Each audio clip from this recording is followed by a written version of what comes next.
ఎవరైతే మహిళా పారిశ్రామికవేత్తలు ఎవరైతే ఉన్నారో, ఓకే. స్టార్టప్ ఇండియా అనేటువంటి స్కీమ్ అనేటువంటిది ఉంది. అందులో భాగంగా మనకు 10,00,000 నుండి గరిష్టంగా రుణం ఎంతవరకు ఇస్తున్నారండి అంటే ₹1,00,00,000 ఇస్తున్నారు.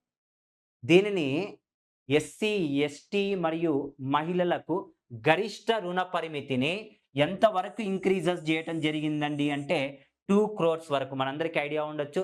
స్టార్టప్ ఇండియా అనేటువంటి స్కీమ్‌ను స్టాండప్ ఇండియా నండి. స్టాండప్ ఇండియా అనేటువంటి స్కీమ్‌ను 2016లో ప్రవేశపెట్టారు. స్టాండప్ ఇండియా స్కీమ్ కింద ఎస్సీ, ఎస్టీ మరియు మహిళా పారిశ్రామికవేత్తలు ఎవరైతే స్టార్టప్ కంపెనీస్ స్టార్ట్ చేస్తున్నారో వారికి గరిష్ట రుణము ₹1,00,00,000 ఉంటే దాన్ని ఎంతవరకు ఇంక్రీజెస్ చేయటం జరిగిందండి అంటే 2,00,00,000 వరకు. 2,00,00,000 వరకు ఇంక్రీజెస్ చేయటం జరిగింది. ₹2,00,00,000 వరకు పెంచడం జరిగిందండి.